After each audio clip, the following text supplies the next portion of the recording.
Bonjour à toutes et à tous et bienvenue dans ce briefing des marchés du 12 novembre 2020. Avant toute chose, je vous laisse prendre connaissance de l'avertissement légal sur les risques.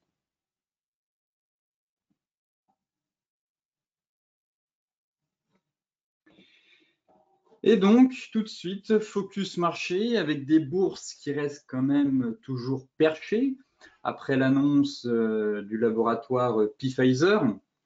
Toutefois, une pause s'impose. On est quand même monté un peu haut, un peu vite, mais dans l'ensemble, on constate que les bourses sont plutôt orientées à la hausse, toujours portées par l'espoir de voir l'arrivée d'un vaccin contre le coronavirus qui pourrait favoriser la reprise économique.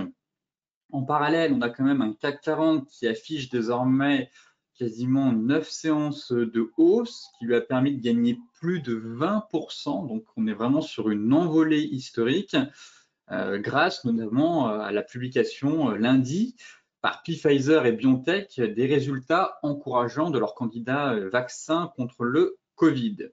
Alors, hier, on a eu une séance plutôt terne, j'ai envie de dire, étant donné que c'était un jour férié. Dans plusieurs pays, les volumes d'échanges ont été quelque peu limités en Europe.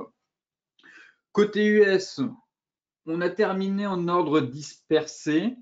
Wall Street, le Dow Jones a cédé un peu du terrain, une légère baisse, tandis que le Nasdaq, au contraire, a déclenché un beau rebond.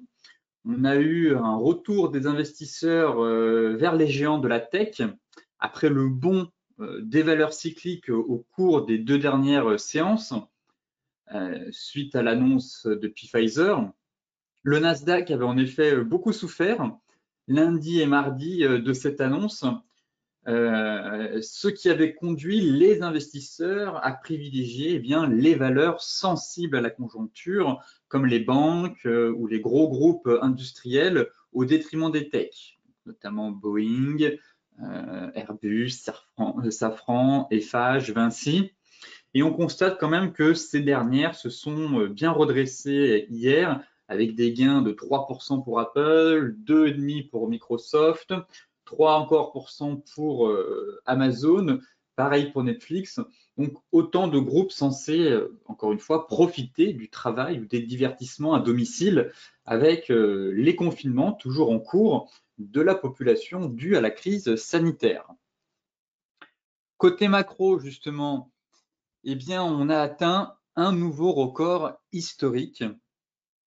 Ici, concernant la capitalisation boursière mondiale, elle s'établit maintenant à 95 000 milliards, soit un record historique. Pour rappel, avant le Covid, on se situait à 90 000 milliards. On avait eu une évaporation de 30 000 milliards quasiment en seulement quelques semaines, environ 2 mois. Et depuis le creux du mois de mars, donc en quasiment 6 mois, on a eu une belle reprise, une belle envolée. On a réussi à reconquérir plus de 30 000 milliards de capitalisation boursière et on marque un nouveau record historique. Le sentiment que les marchés financiers ne connaissent pas la crise. En tout cas, on peut quand même dire merci aux banquiers centraux qui ont tout de même injecté environ 10 000 milliards sur les marchés pour éviter un effondrement. Euh, Sans l'omniprésence des banquiers centraux, je ne pense pas que les marchés financiers seraient actuellement à ces niveaux records, en tout cas. C'est vrai que si on prend un peu plus de recul et qu'on se met en 2009, fin 2009, fin 2008, début 2009, vous voyez que quand même le marché a mis plusieurs années pour passer de 30 milliards à 60 milliards. On a quand même mis environ 5 ans. Là, en seulement quelques mois, le marché a pris 30 000 milliards. Ce qui s'explique notamment par, d'une part, l'omniprésence des banquiers centraux sur les marchés financiers et les réactions très vite de ces institutions et des gouvernements. Là, en 2008-2009, c'est vrai que les banques centrales ont mis plus de temps à réagir et leur force de frappe n'était pas aussi impressionnante qu'en 2020. Mais tout de même, force est de constater que cette hausse est quand même historique. Et si on se fie, en tout cas, aux perspectives à venir de la part de la Fed, de la Bank of Japan, de la Banque centrale, eh bien, la capitalisation boursière mondiale devrait continuer de croître, tout simplement car les banquiers centraux vont encore une fois rester très présents d'ici la fin de l'année et jusqu'à même 2021 pour soutenir l'économie quoi qu'il en coûte. Alors, on avait des banquiers centraux qui étaient très présents à partir de 2008-2009, mais aujourd'hui, euh, les marchés sont incapables d'évoluer, de prendre de la hauteur, d'évoluer tout seuls sans ce soutien massif de leur part. Donc, encore une fois, un chiffre stratosphérique, mais qui devrait logiquement, si on garde cette dynamique, on est certes confiné encore pour le moment, les nouvelles annonces sur le vaccin font que les marchés financiers estiment que le pire n'est pas certain, d'une part, et que le pire est peut-être derrière nous. Et comme les marchés sont dans l'anticipation, les marchés se projettent maintenant à printemps 2021, en quasiment 6 mois, voire 12 mois d'avance. Ils anticipent, c'est comme cela que les marchés anticipent les événements. Et donc, ils se projettent maintenant, comme je vous le disais, à la fin du Covid. Donc, qui dit fin du Covid, fin de crise, et on pourrait de nouveau assister, en tout cas, sauf phénomène exogène qui viendrait frapper les marchés, mais à de nouveaux records sur l'ensemble des bourses d'ici les prochains mois.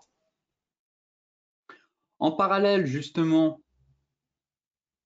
nous avons ici les nouvelles prévisions de Goldman Sachs, très optimistes d'ailleurs.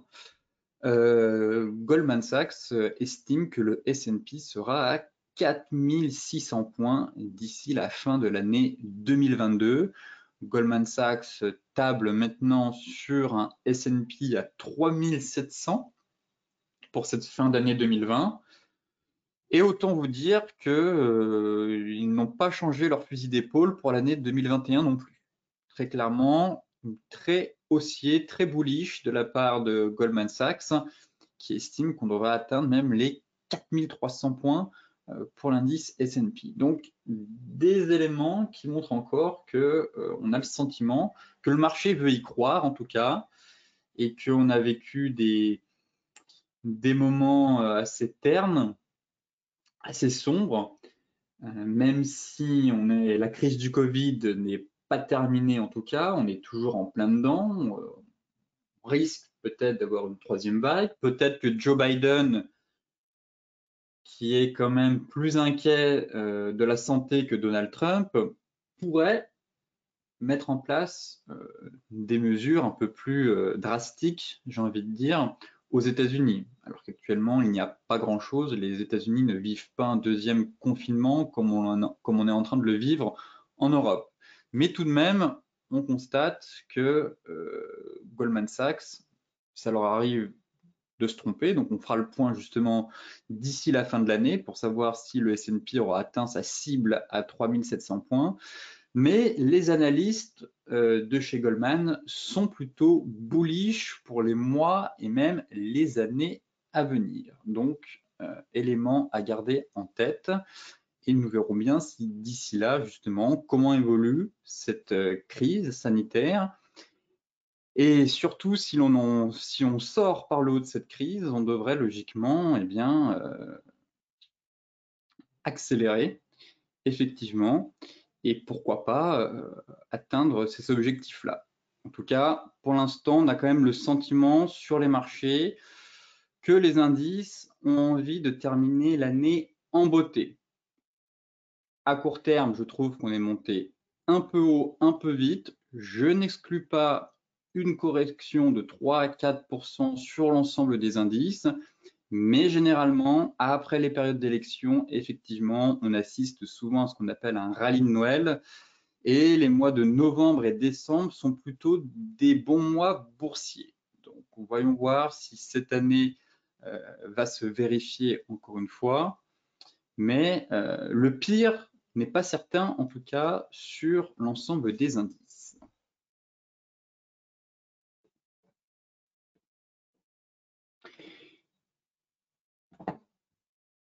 Passons à la partie graphique maintenant, tout de suite avec le CAC 40. Où en sommes-nous sur l'indice national? C'est vrai qu'on a le sentiment qu'on est un peu perché. En daily, on est quasiment venu chercher l'objectif majeur autour des 5535 points. Toutefois, on avait une belle résistance, je vous en parlais la dernière fois, autour des 4920, 4930. Et là, on est plutôt sur, on a fait un bull trap, on est repassé en dessous. À surveiller la bougie du jour, étant donné que, je dis bien si et uniquement si on clôture, étant donné qu'on a déjà entamé, enfin, on est sur une séance de baisse, mais si on clôture, imaginons que cette baisse accélère avec l'ouverture des US et qu'on clôture sous les 5370 points, on pourrait alors assister à un changement de retournement. Là, on a une bougie flux, un gap au niveau de la résistance, on repasse en dessous avec deux niveaux de gap, une bougie flux sous ce niveau-là enverrait un premier signal technique de retournement puisqu'on aurait potentiellement une étoile du soir. Donc, à surveiller, pour l'instant on a deux belles bougies qui confirment, mais la plus importante c'est la dernière bougie. Et généralement, voilà, il faut une bougie qui est du corps, une bougie flux, et de préférence une bougie rouge. Là on a certes fait un gap baissier, mais pour l'instant on n'accélère pas en tout cas. Donc si on accélère d'ici cet après-midi à la baisse, effectivement prudent sur cette hausse, le marché pourrait donc caler et derrière, pourquoi pas avoir un retracement, une correction de 3, 4, 5% me semblerait tout à fait légitime. Sans parler de retournement de marché, j'estime que ce gap-là, on va peut-être pas venir le combler tout de suite, mais après un fulgurant rallye, eh bien, on pourrait tout de même reprendre notre souffle, corriger sur les niveaux de support, perdre pourquoi pas 3-4% avant de déclencher une nouvelle jambe de hausse. Et dans ce cas-là, scénario bullish d'ici la fin de l'année pour terminer l'année en beauté aux alentours des 5800 voire 5700 points. Donc, à surveiller. Pour l'instant, nous n'avons aucun signaux de retournement à court terme, que ce soit en données 4 heures, hein, on n'a même pas enfoncé la Tenkan, en données horaires non plus, on n'a pas de bougie, on a un RSI qui était extrêmement saturé, en zone de surachat, mais qui se dégonfle tout doucement, vous le voyez ici, mais pour autant, toujours pas de signal technique baissier. Donc j'estime que pour l'instant, le flux est haussier et impulsif, ainsi les acheteurs, pour l'instant, gardent la main. Et on pourrait très bien accélérer pour aller chercher les 5535 points. C'est l'objectif de la sortie de ce canal baissier, c'est les 5535. Toutefois, je notais quand même qu'on avait une très belle zone de résistance juste ici, aux alentours des 5430, 5420. Pour le moment, les prix sont maintenus en échec. Donc, je surveillais d'éventuels signaux pour tenter une stratégie baissière sur un repli. Pour l'instant, voilà, cela nécessiterait d'être confirmé par la bougie du jour avec une accélération baissière. Sinon, pour l'instant, on est juste sur un repli de court terme. Et derrière, si on repasse au-dessus de ce niveau, eh bien, ce serait d'aller chercher au contraire à la hausse cet objectif théorique. Et encore une fois, ici, on est quand même sur une grosse résistance. Et si on casse ce niveau et qu'on accélère, de ce fait, ici, je me montrerai encore plus prudent. Je me montre déjà prudent à l'approche de cette zone. Je considère qu'on est quand même sur un niveau majeur et qu'il serait intéressant en effet de commencer à penser une stratégie vendeuse de correction de marché pour 2, 3, 4%, pas plus, avant de se repositionner dans le sens du flux qui est, lui, extrêmement haussier. Le Dow Jones, le DAX. Même constat sur le DAX, on a à peu près le même pattern qui n'est pas aussi beau que sur le CAC, puisque la première bougie, ce n'est pas une bougie flux, on est plutôt sur un doji. Toutefois, la deuxième bougie, effectivement, on est un peu sur un short day, mais je préfère la configuration du CAC 40 que sur le DAX. Toutefois, même constat, on est capé par cette résistance à 13 300 points. On a travaillé pareil à de nombreuses reprises par le passé. Et on a du mal à aller plus haut, encore une fois, sur l'indice allemand. Pareil, si j'estime qu'on peut avoir une correction sur le CAC 40, la correction se fera aussi sur le DAX, mais avec un signal de retournement. Et là, pour l'instant, je n'observe pas à court terme une divergence, un chandelier. On est dans un flux haussier en données 4 heures, soutenu par la Tenkan toujours, donc tant qu'on ne casse pas des niveaux de support, difficile d'entrevoir une correction. C'est vrai que la bougie qui a déclenché le rallye est moins impressionnante que sur le CAC. C'était une bougie, on avait pris 5%, sur le CAC, on avait pris 7,5%. Donc effectivement, si on a un repli, il sera plus facile d'aller chercher ce gap aux alentours de 12 575 que le gap à 5 050 points sur le CAC 40. En données 1 heure, même constat. On se stabilise. On pourrait avoir un micro-range pour l'instant, donc à surveiller. Voilà. Tant qu'on n'enfonce pas le support, on est plutôt dans un range ici. C'est vrai que si on passe sous les 13 030, 13 040, on pourrait potentiellement accélérer. Par contre, le niveau à surveiller si le marché ne s'essouffle pas dans l'immédiat, c'est les 13 003. La cassure et le franchissement de ce niveau technique à 13 300, eh bien, permettrait encore une fois d'accélérer vers les 13 550.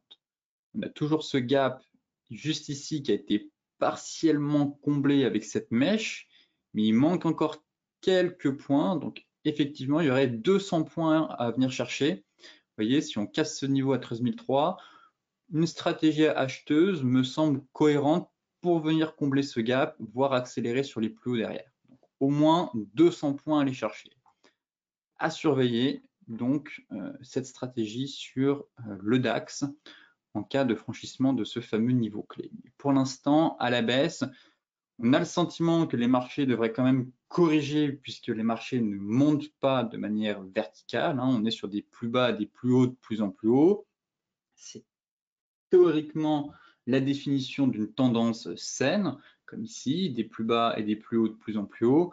Là, on est en mode rallye.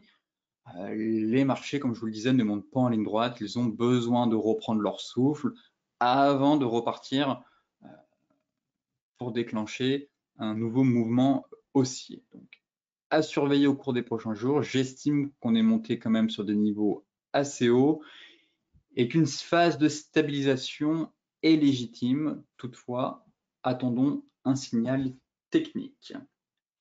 Concernant le Dow Jones, justement,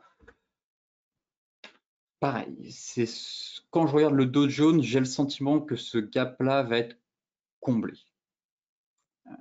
J'évoquais déjà cette fameuse bougie lundi, du moins mardi, qui montrait que les acheteurs n'avaient finalement pas réussi à se maintenir au-dessus de notre fameuse zone de résistance. On pourrait tracer une belle zone juste ici, voilà, en prenant le sommet. Donc on est en plein dedans. On est en plein dans la zone de résistance. Actuellement, les futurs sont légèrement dans le rouge. Donc on devrait ouvrir pile poil dessous. Et derrière, on a quand même un gros gap. Un gros gap juste en dessous.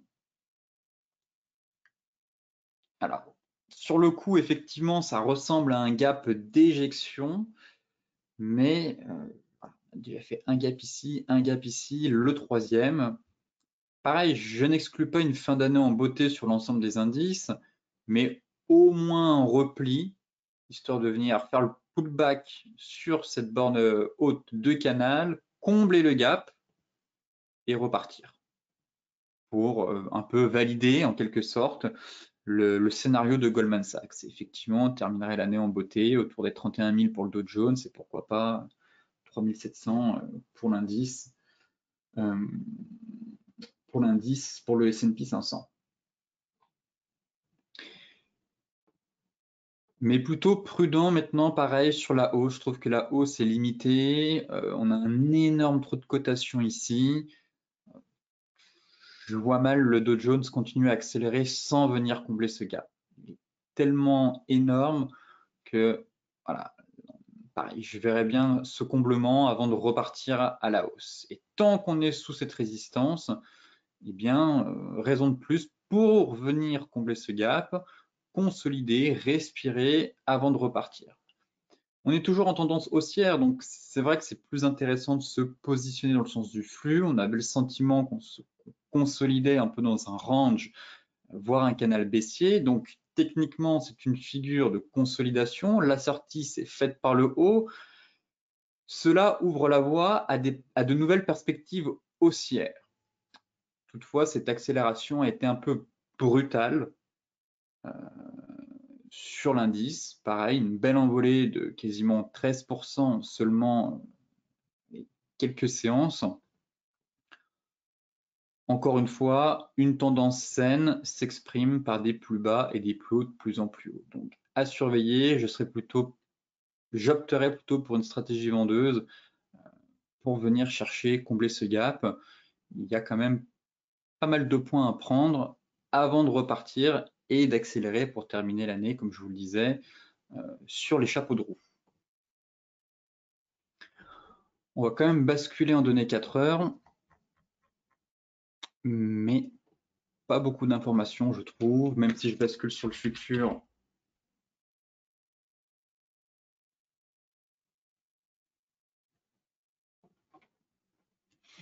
Toujours soutenu quand même par la Kijun en données 4 heures, ce serait bien d'avoir la cassure.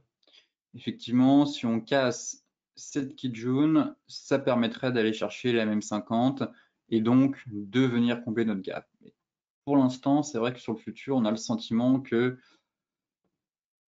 en données daily, ça tient, on est au-dessus de l'oblique sur le futur, alors que sur le cash, on est encore en dessous. Donc là, effectivement, on est sur un niveau de support.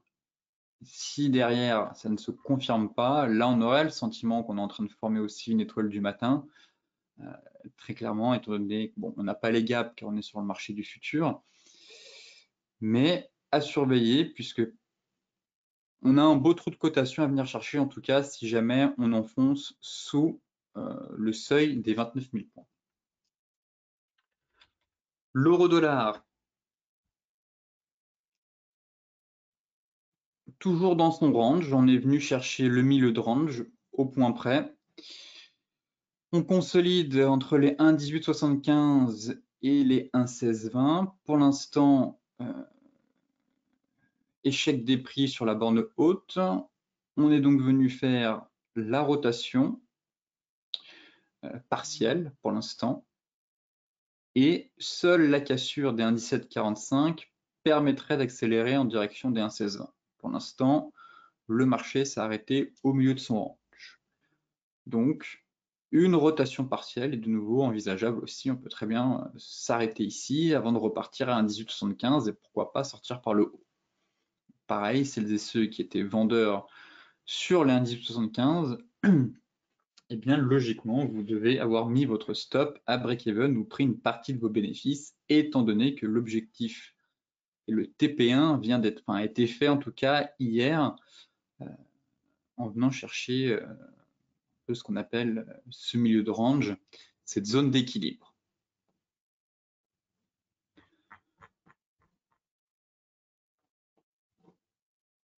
Et pour l'instant, je suis plutôt neutre sur l'euro USD. Je considère balle au centre. On a fait la moitié du chemin, on a retracé les 50%. Je repasserai baissier si on passe sous les 1,1745, comme je vous le disais, pour, dans ce cas-là, effectuer la rotation complète et aller chercher la borne basse. Par contre, si on est dans une rotation partielle, eh bien, logiquement, le marché devrait une nouvelle fois se rediriger vers les 1,1875. Et par contre, je passerai aussi en cas de cassure pour aller chercher les 1,2040. Là, on aurait vraiment une fin de consolidation en place quand même depuis plusieurs séances maintenant. Et à la fois, on sortirait de ce canal baissier. De ce fait, cela devrait conduire à une nouvelle accélération en direction, je pense, des 1,2040. L'euro reste quand même très fort et la dynamique actuelle n'est pas prête de s'inverser dans l'immédiat. L'euro GBP. L'euro GBP, j'aime bien la configuration qu'on est en train de faire actuellement sur cette paire. On est sur un beau niveau de support. Déjà, pour commencer, du moins on a repris de la hauteur ce matin. Donc là, on avait un beau niveau de support en direction autour plutôt des 0,8875, soutenu quasiment par la moyenne mobile 200, et on est en train d'effectuer une étoile du matin, doji en plus. Donc, fin de la baisse sûrement, et pourquoi pas reprendre de la hauteur en direction des 0,91. Voilà, les prix se sont stabilisés sur ce niveau de support. On a fait un peu un excès, on n'a pas envie d'aller plus bas, on parvient à reconquérir la MM200, on fait une belle bougie flux, si on clôture comme ça, effectivement, pour avoir une étoile du matin, et donc retourner la dynamique de court terme qui était baissière pour aller chercher les 0,91. Donc je me montre prudent sur la baisse, j'ai l'impression que le marché a peut-être fait un creux à court terme, et en parallèle, on avait une très légère divergence juste ici.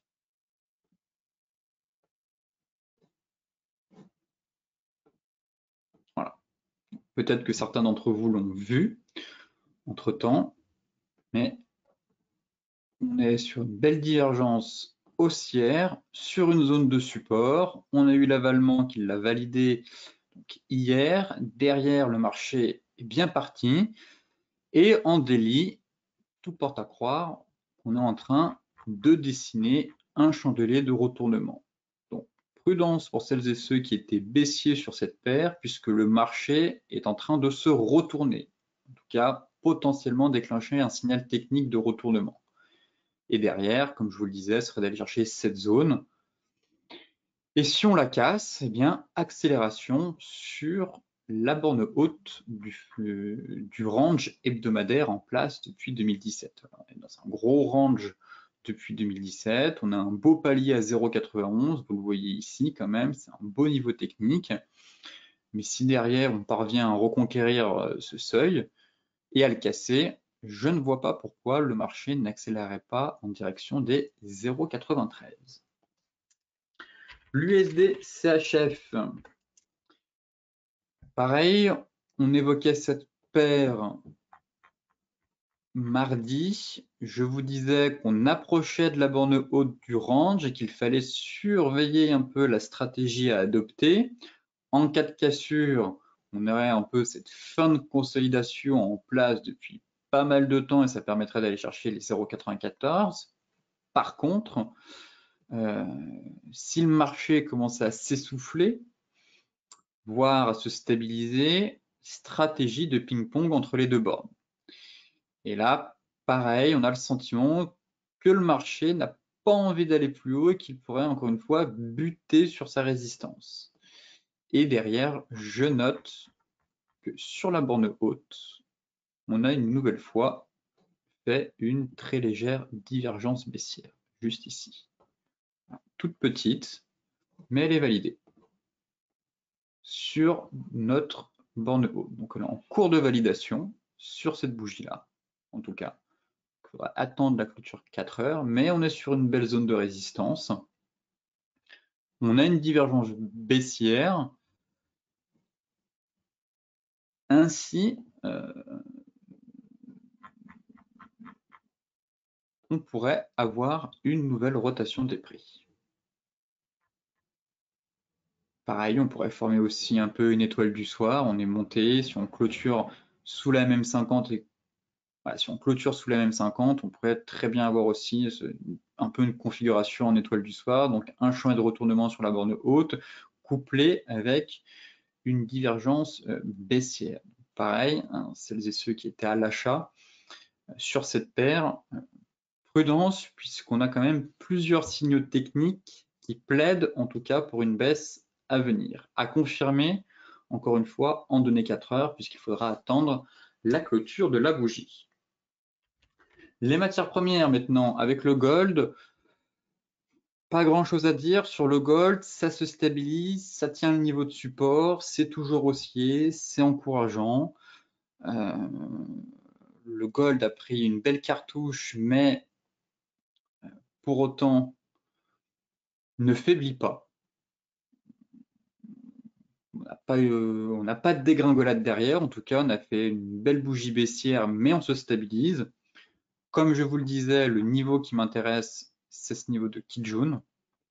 Effectivement, si on enfonce et qu'on fait une incursion sous ce niveau, on pourrait avoir une correction un peu plus profonde en direction des 1800. La moyenne mobile 50 viendrait sur ce seuil en hebdomadaire et en daily, justement, inversement, ce serait la moyenne mobile 200. Voilà. On pourrait très bien venir chercher ces deux moyennes mobiles avant de repartir.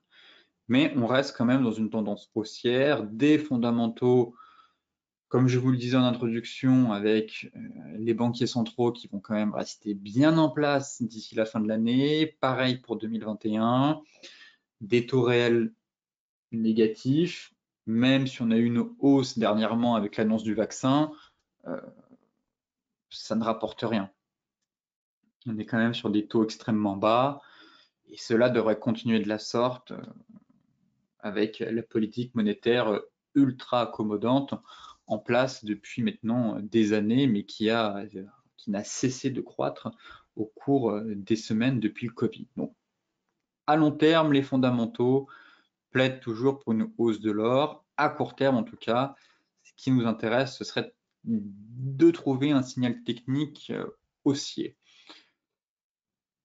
Alors, comme je vous le disais, une incursion sous ce niveau, pour moi, le niveau technique, le seuil optimal, ce serait voilà, cette fameuse zone à 1800. Sinon, derrière, on a le sentiment qu'on est encore une fois dans un range et qu'on pourrait essayer de chercher à se positionner sur la borne basse pour aller chercher des 1960 et en cas de sortie par le haut, déclencher une nouvelle jambe de hausse. Toutefois, j'aimerais bien un signal technique de retournement. Malheureusement, nous n'avons pas de divergence sur la borne basse, malgré ce rallier, ce rebond.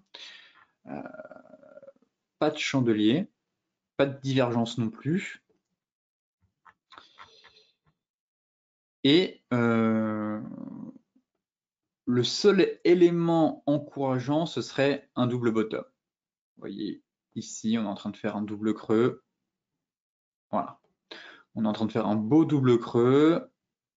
On est en train de redémarrer. Et effectivement, au-dessus des 1890, on pourrait avoir un signal technique haussier qui confirmerait presque sur la borne basse du range 4 heures un retournement pour viser la borne haute. Et de nouveau, réaccélérer pour tenter. Voilà. On aura quand même un gros palier à franchir qui est le milieu de range. Rappelez-vous, on a quand même travaillé ce niveau durant pas mal de temps. Comme par hasard, ce niveau correspond au milieu du range, donc gros palier à franchir.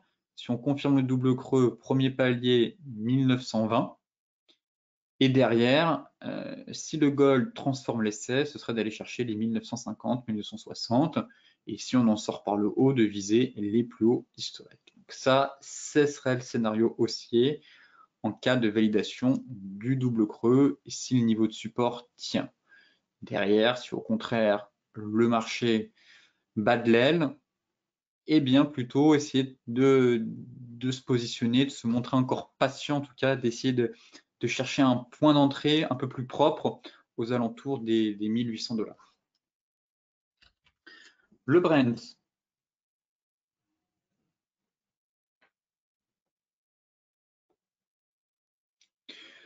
Le Brent, on est revenu sur la borne haute de notre range. Voilà, on est venu chercher la MM200. J'insistais fortement sur ce gros niveau technique, haut de nuage, moyenne mobile 50 périodes, borne haute de range, résistance hebdomadaire très importante. Donc, plusieurs éléments qui convergent en un même point, indiquant très clairement une grosse zone technique à franchir pour aller chercher de nouveau plus haut et pour accélérer. Mais tant qu'on est capé sous ce niveau, prudence sur le pétrole et encore une fois, essayer d'opter pour une stratégie vendeuse. C'est vrai que la bougie d'hier plaide plutôt pour une fin de hausse. On est très clairement sur une étoile filante. On est sur une étoile filante, on est venu chercher la M50 direct. Vous voyez, les vendeurs se sont montrés très présents. Donc là, c'est une zone de vente qui m'intéresse, en tout cas, pour mettre en place une stratégie plutôt vendeuse. Si on repasse au-dessus et qu'on sort par le haut, très bien. On sera plutôt dans une phase de fin de consolidation et donc d'accélération vers le niveau des 50. Mais tant qu'on est voilà, sur cette grosse zone-là, voilà, il faut essayer de mettre en place une stratégie vendeuse à l'approche de signaux de retournement. Et là, encore une fois, pareil, on a quand même fait une belle étoile filante hier.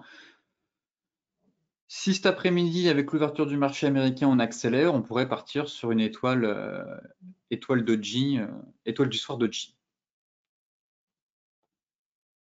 sur le pétrole. Donc, pareil, à surveiller puisqu'on est potentiellement en train de former un signal de retournement et qui plus est, on est sur une grosse zone de résistance. Donc ne vous amusez pas à acheter cette zone de résistance, soit vous attendez la cassure pour entrer en position, soit au contraire, vous estimez qu'on est sur un gros niveau technique et que le marché risque de retracer à l'approche de cette fameuse zone. Le WTI, c'est exactement la même chose. Même constat, hein. C'est exactement, c'est du pétrole Brent, c'est du copier-coller. On a fait exactement la même configuration, une étoile filante. On est venu taper la zone. Derrière, ça cale. Encore une fois, haussier au-dessus de cette zone, au-dessus des 43, haussier pour aller chercher les 45. Mais tant qu'on est sous cette zone, avec un champ de retournement en plus, stratégie baissière envisageable en tout cas, et qui me paraît plutôt opportun, on va dire.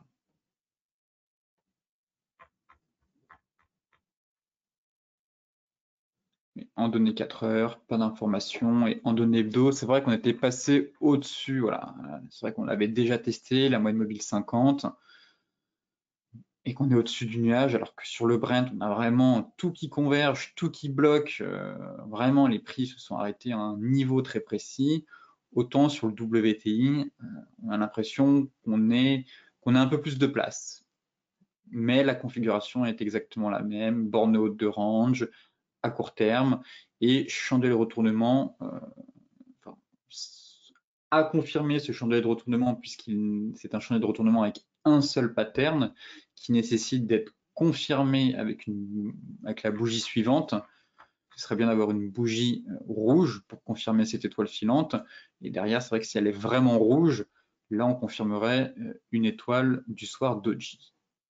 Mais en tout cas, un marché qui pourrait déclencher une correction.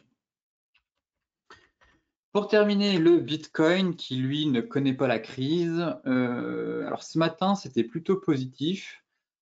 On était au-dessus des 16 000 et ça sentait plutôt bon pour un nouveau décollage.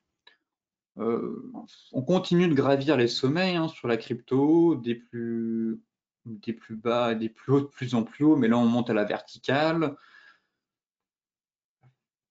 On est sur résistance, on travaille la résistance, si on la casse, direction 17 250. Hein. Je ne vois pas ce qui pourrait empêcher la poursuite de l'ascension. Très clairement, on est en mode bulldozer, on est en train de broyer les vendeurs, c'est extrêmement haussier, ça me fait penser un peu à 2017, vous voyez, c'est un peu ce phénomène de parabole et d'amplification à la verticale, comme ici, et puis en 2017, on avait un peu terminé l'année en beauté. Je ne considère pas qu'on est dans un phénomène de bulle comme en 2017, où ici certains estiment que oui, ça ressemble à 2017, ça monte à la verticale. Très bien. Moi, ce qui m'intéresse, c'est qu'effectivement, on reproduit le même schéma qu'en 2017. Dans la dynamique des prix, on accélère très fort, mais on n'est plus du tout sur un phénomène de bulle, étant donné qu'on n'avait aucun investisseur qui s'intéresse aux cryptos, c'était essentiellement des particuliers. Là, ce qui se passe actuellement avec les monnaies fiat, la dépréciation du dollar, on est vraiment dans une nouvelle dynamique, de nouvelles perspectives qui n'ont rien à voir avec 2017 où le marché était, personne connaissait les cryptos presque, très peu démocratisé. Alors que là, maintenant, on a quand même PayPal, Square, des investisseurs qui passent des liquidités. Vous voyez, on est vraiment dans un autre schéma et un autre modèle, tout simplement qu'en 2017 où on était plus sur de la spéculation. Très clairement, là, c'était de la spéculation en mode bulle. On savait pas trop ce que c'était, mais il fallait acheter parce qu'on nous disait d'acheter. Là, il y a des éléments, il y a des catalyseurs qui sont en place qui montrent que le Bitcoin a toutes les raisons de rejoindre ses plus hauts historiques d'ici les prochains mois, en tout cas. Et donc, pour l'instant, je suis plutôt haussier. Et pareil, le sentiment finalement qu'on est peut-être dans un triangle ici, voilà, et qu'on va en sortir par le haut.